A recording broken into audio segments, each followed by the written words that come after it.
In a small, close-knit town nestled between rolling hills and whispering forests, there lived a woman named Margaret. At 55, Margaret had spent most of her life in this quaint town, working as a librarian at the local library. She was well known and well loved by the townspeople, who admired her warm smile and the way she always had a kind word or a thoughtful recommendation for anyone who visited her at the library. Despite the affection of her community, Margaret often felt a sense of emptiness inside her. She had never married, nor had children of her own, and as the years passed, she began to wonder if she had missed her chance to make a lasting impact on the world. The library, with its rows of well-loved books and familiar faces, was her sanctuary, but she longed for something more, something that would give her life a deeper sense of meaning. One crisp autumn morning, as Margaret was preparing to open the library for the day, she noticed a young girl standing outside the door. The girl, who looked to be about 10 years old, had a backpack slung over her shoulder and was peering through the glass with wide, curious eyes. "Good morning," Margaret greeted her with a smile as she unlocked the door. "Are you here to borrow a book?" The girl looked up at Margaret with a shy smile and nodded. "Yes, ma'am. I love reading, but I've already read all the books I have at home." Margaret held the door open for her and watched as she stepped inside, her eyes lighting up at the sight of the shelves filled with books. "Well, you've come to the right place," Margaret said warmly. "What kind of books do you like to read?" "I like adventure stories," the girl replied, her voice growing more confident. "Stories about heroes and brave explorers." Margaret nodded thoughtfully. "I think I have just the thing. Follow me." She led the girl to a section of the library filled with books about far-off lands, daring quests, and courageous characters. The girl's eyes widened as she scanned the titles, and she reached out to pull one from the shelf. "This one looks really good," she exclaimed, holding up a book with a picture of a knight on the cover. Margaret smiled. "It's one of my favorites. You can take it home and enjoy it." The girl beamed at her, clutching the book to her chest. "Thank you so much. My name's Lily, by the way." "It's nice to meet you, Lily," Margaret replied. "I'm Margaret. You can come by any time you like, there are plenty more books waiting for you."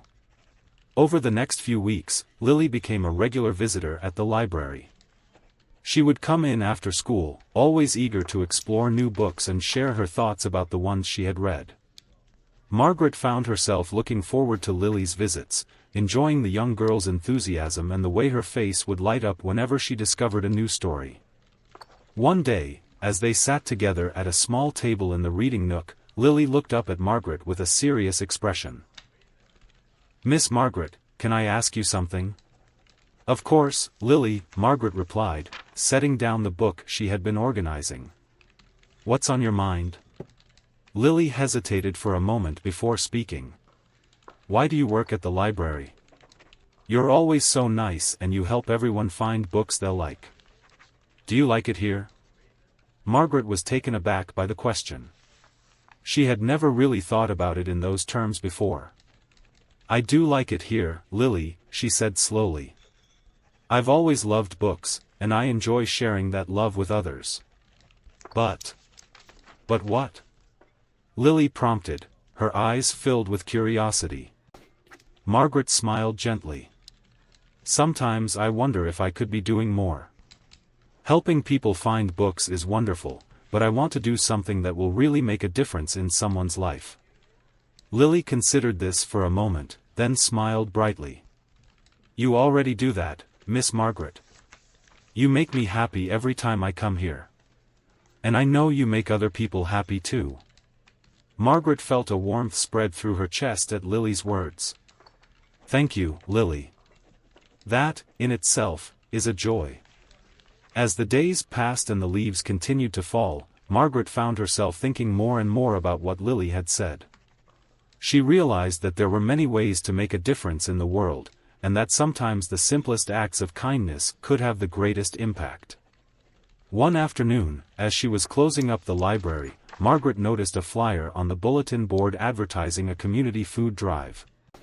The local food pantry was in need of donations to help families in need during the upcoming holiday season.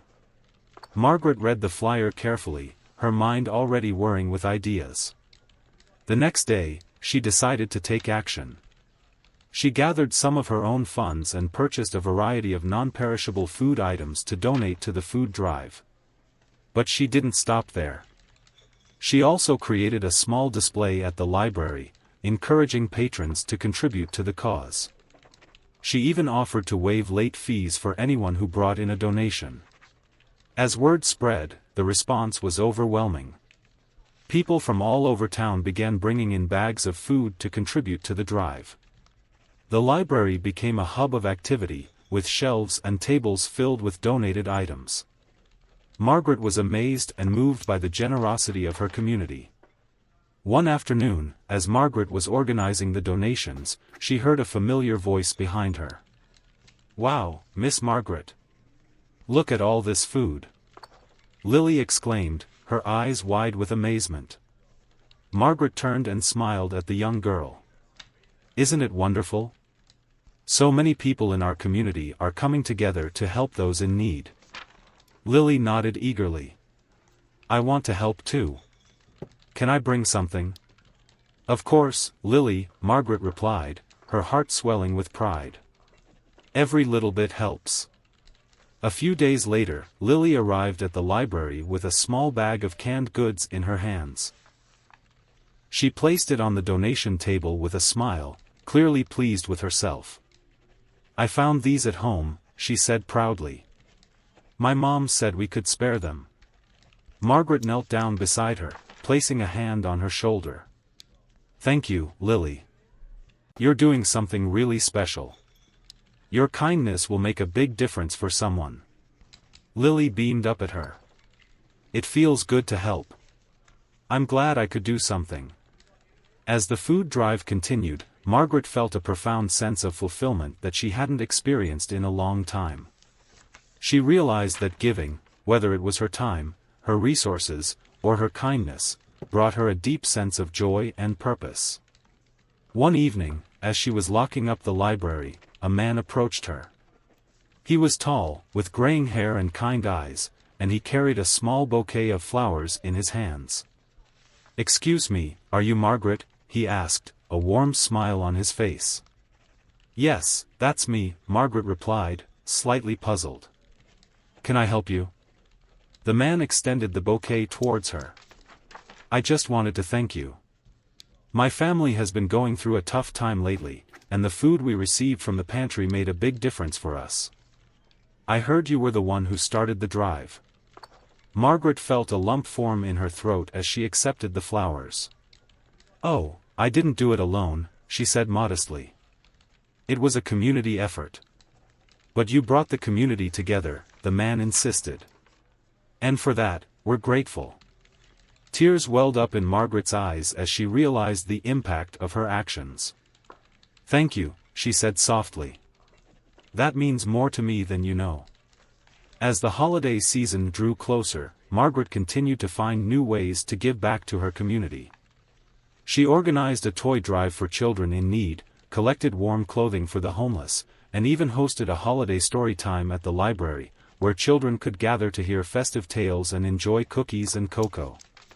Through it all, Lily was by her side, eager to help and learn from her. The young girl had become like a granddaughter to Margaret, and their bond grew stronger with each passing day. One chilly December evening, after the library had closed and the streets were quiet, Margaret and Lily sat together by the fireplace in the reading nook. They had just finished organizing the latest batch of donations, and the glow of the fire cast a warm light over the room.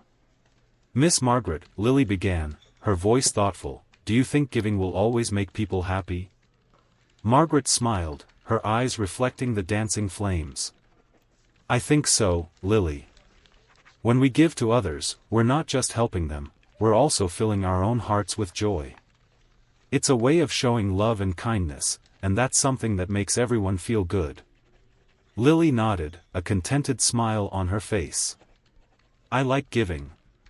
It makes me feel like I'm doing something important."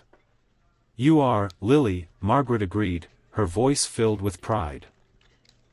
"You're making a difference in the lives of others, and that's a beautiful thing." As the fire crackled and the snow began to fall softly outside, Margaret felt a deep sense of peace settle over her. She had found the fulfillment she had been searching for, not through grand gestures or monumental achievements, but through simple acts of kindness and generosity. In the quiet of the evening, Margaret realized that the joy of giving wasn't just about the gifts or the donations, it was about the connections she had made, the lives she had touched, and the love she had shared with those around her.